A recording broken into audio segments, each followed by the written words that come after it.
Dishonored is like a painting that you get to explore.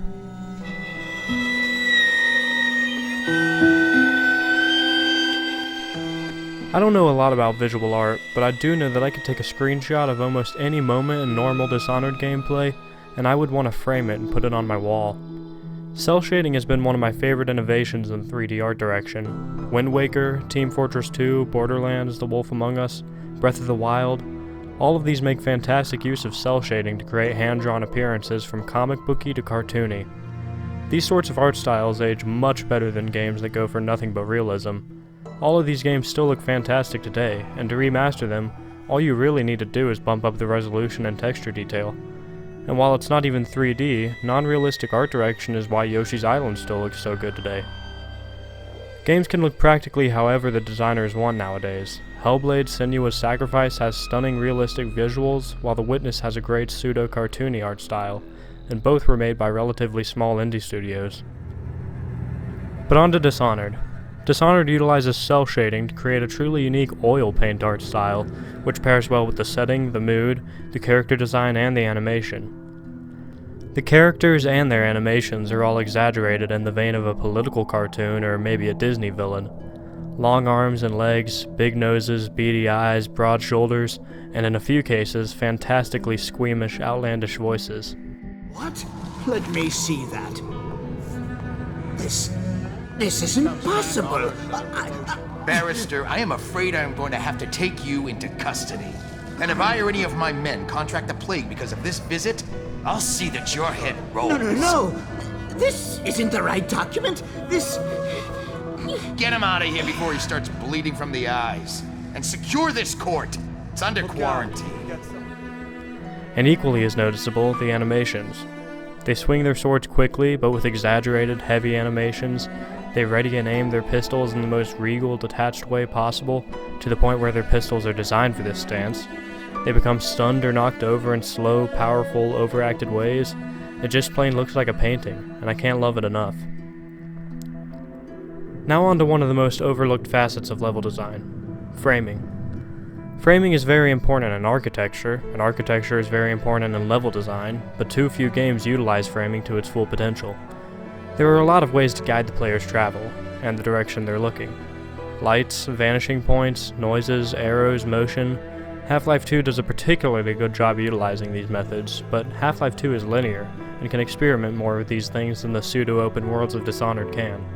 So Dishonored is left with only a few of these to highlight the different paths of the player.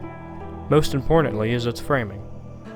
I'm not sure if this applies to all players, but personally, I'm drawn to point the camera in a way that makes an appealing shot, even subconsciously during exploration and combat.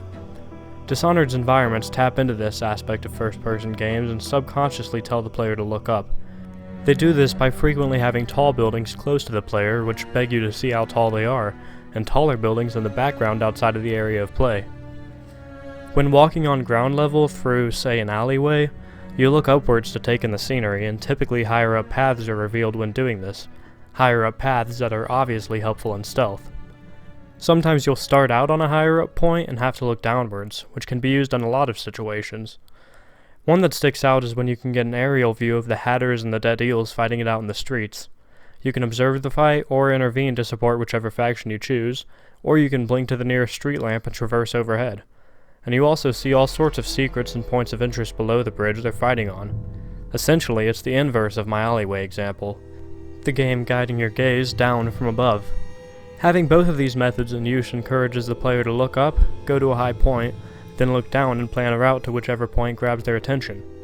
It's a great way of making the player observe the world from as many different angles as possible, and a huge part of why Dishonored's levels get so engraved in your mind, in spite of how large they are. So that's the utilitarian aspect of framing and level design lightly covered, but this video's focus is the aesthetic aspects of Dishonored. The tall buildings surrounding you from ground level encourage you to look up, as I mentioned before, and that's when you can see the skybox emphasizing the tops of these towers.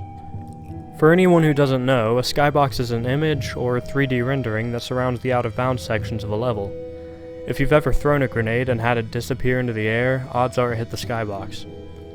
While the cel-shaded 3D graphics of Dishonored do a fantastic job of pushing the watercolor aesthetic, a skybox isn't necessarily limited to 3D rendering. They can be painted, drawn, painstakingly animated if it's moving, images made in programs like Photoshop, or any number of other things. Hold me to this quote: "The skyboxes in Dishonored are the most beautiful in all of gaming." I can't tell you how many games I've played that have that same deep blue sky with puffy white clouds. It looks good, but it gets old. As I said earlier, games can look any way you want nowadays. Get creative with it. I want to see colorful, mystical atmospheres that couldn't possibly exist for more than a few seconds in real life. Make the moon gigantic, the distant cities full of crooked, untrustworthy buildings. Make the clouds green and orange with the reflection of the sunset on the seawater. Dishonored skyboxes do all of these and more, and while the entire game is stunning, the skyboxes are among the best aspects, particularly because of the way they're emphasized by the level design's framing. Looking over my footage for this episode, it's filled with unintentional moments where the skybox really gets to shine, either because my path of exploration required that I look to the level's edges, or because I was low enough in the urban levels or high enough in smaller levels like Caldwell's Bridge that the skybox filled a considerable amount of the screen. Long story short, things are almost always framed in an appealing way when you go about your normal course in Dishonored. And while this is a small detail, I think they got the angle the camera takes while leaning perfect in order to build on the untrustworthy crookedness of the architecture. Let's talk about the lighting. There are no high noons in Dishonored. Every mission takes place either in the dead of a foggy night, sunrise, or sunset. This serves a couple purposes. Firstly, you can bake the scenery in deep oranges, blues, purples, and greens if you're at a sea level, and all sorts of other more interesting colors. And secondly, when the moon or the sun are low, you get to cast longer shadows. Long shadows can do a number of really interesting things to a level's mood and atmosphere. Caldwell's Bridge, for example, runs parallel with the sunset, and as a result, the western boundaries of the bridge are lit with beautiful orange, yellow, green as the sun hits the rusted metal of the bridge and the seawater below. But on the eastern boundaries, the bridge casts a long, heavy shadow on the water, making everything dark and moodier. Half bright and cheery, half dark and moody, with the bridge serving as a dividing line between the two. Even thematically it carries some weight, considering that the player can either destroy Dunwall or make a brighter future for it. But on top of that, Caldwell's Bridge is covered in metal fences or rails, barred windows, stretched out ropes, and jagged metal beams, all of which create shadows of thin lines on top of everything. Walking through the shadow of a set of metal bars can create a powerful sense of being trapped, one that fits well with the practically bombed-out buildings the inhabitants of Dunwall are forced to squat in. In interiors, the lighting is generally only brought on by windows and lamps. Dowd's training room in the flooded district is a great example of the light in interiors. There aren't any working ceiling lights in the once abandoned buildings, so all that's in this room is a light blue watch spotlight. Its location on the ground makes more of those long shadows, giving emphasis and forewarning to the two assassins training inside. You see the shadows before the enemies. Good for stealth, good for tone, and visually great. On top of that, because of the lightly tinted windows and dark floors in Dowd's hideout, the entire place is baked in a subtle blue glow, one that fits well with the magic powers Dowd's group uses. Before I move on to the next level I'll be discussing, I'd like to point out one more tiny detail in Dowd's hideout. If you should choose to fight Dowd head-on, he'll eventually blink away and appear wounded at the top of the tower you're fighting in, and ask you to spare him. He leans up against a broken wall, and past the wall, right above him, you can see the statue of Jessamine Caldwell, the Empress he killed, the catalyst for this game's entire story. It begs the question, am I still doing this for Jessamine, or am I just killing people because I haven't stopped yet? Will killing Dowd really make the situation any better? And if you answer that question with a yes, then Corvo picks up Dowd by the collar, putting his head right in front of Jessamine's before slitting his throat and throwing him into the alleyway below. That's great. That's awesome. Anyways, the next level I'd like to talk about is Lady Boyle's Last Party. The main point of this level, from a thematic purpose, seems to be to highlight the class divide in Dunwall. You start out low in a river that might as well serve as a sewer, and then you explore the streets and once abandoned buildings full of the starving and the starved. Everything is blue-black, with a bright moon serving as the only source of light through the fog.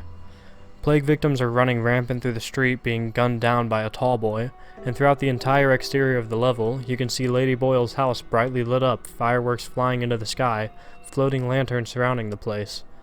And as soon as you cross the fence to get into her front yard, you're greeted by a group of regal partygoers insisting that one of them not go after their invitation that blew away because she doesn't know what's in those sewers. Don't chase after that. You don't know what's in those buildings. No place is safe anymore. I don't understand what's happened to this city. While it's beautiful visually, it also paints a great picture metaphorically. Once you get inside the party, you're treated to one of the most well-lit, well-decorated interiors of the game. Huge, heavy curtains, statues, archways, stained glass skylights, expensive furniture, hearths, even confetti, all of it in regal gold and white and wood and red colors. You see a table full of food, at least 10 times more food than you've seen in the rest of the game. Everyone is wearing fancy, expensive clothes, and if you go out to look off one of the sisters' porches, you can see all of that death and disease dimly lit and depressingly colored in the distance. It really makes you hate all of these rich people. In my mentally unstable playthrough of late, this is the mission where I started killing any civilians in my way. I already used Dowd's hideout as an example to talk about the interior lighting, but I'd like to talk about the visuals in that level as a whole. It's the longest level in the game, as you travel all the way from the flooded district back to the Hound Pit's pub in a fashion much more similar to Half-Life's linear treks over long distance than anything else in Dishonored. Not to say I don't like it, it's a great level, but onto the visuals. The flooded district are where the corpses of the presumed plague dead are sent, so logically it would be one of the most depressingly visualized areas in the entire game. And of course it is. When you start out, you're captured by Dowd's assassins and put in a cage, and when you wake up you see a rat crawling near your face as if you were already a corpse, and you look up to see one of Dowd's men closing the top of the cage above you. You can bust the cage's wooden lid with a brick on the ground, and as soon as you leave the cage, the screen is baked in sickly green light unlike anything else we've seen so far. Once you get past the 2 assassins who are guarding your cage, you exit to the balcony and you get to see the destroyed, wasted skyline. There's no sky here. The smog from the abandoned factories fills the atmosphere with more of that sickly green light, and you're forced to make a plunge from the top of the tower into the flood below. You move forward towards a more densely packed city center. Here, that green light learns to share its place with the blue glow of spilled whale oil, and you eventually turn around to head up higher, looking backwards on where you just came from. The green is completely overtaken by a sort of nicotine brown as you see the sun shining down onto the bricks of the factories. Obviously, the level goes on much further, but in the interest of my time and yours, I'll just say that it keeps up this powerful flow of colors to match the emotion of the scene, and changing colors just enough to keep all the level's themes in mind as you move from area to area. I want to cover one last of the game's environs before I wrap up, and don't worry, this one will be brief. The Void. Dishonored 2 is a great game once you've actually got it running at a playable speed, but one of the big disappointments of the game for me was the visuals. It looks great, but they've traded in that watercolor art style for something with a bit more reality behind it. And with it went the fantastic framing and use of color. Amongst all the tiny gripes I have with that game's art direction, it's their changes to the Void. What was once a bright, colorful, but strangely dour realm was changed into just black. It just plain doesn't look interesting, but the Void in Dishonored 1 is truly amazing. Seeing as they can abandon all notions of reality in the Void, they can take the framing to the next level, and deliver some incredibly interesting visuals. Water pouring upwards, tall boys attacking plague victims frozen in time, the dizzying way the black smoke appears behind the outsider as he talks to you. The Void looks almost childlike and magical as the outsider shows you frozen images of what's going on around the world, foreshadowing events to come. It's bright and cheery, but subtly unsettling, reflecting how the outsider sees Corvo's whole journey as a game. I keep on feeling like I haven't said enough, a new feeling when writing one of these essays. Each level in Dishonored could easily have an entire essay dedicated to its visuals alone, and another for its story structure, and another for its gameplay structure. Dishonored isn't even my favorite Arcane Studios game, but it's definitely one of the all-time best in just about every way you can measure a game's worth. No matter who you are, or what mindset you play games with, Dishonored has something for you to love.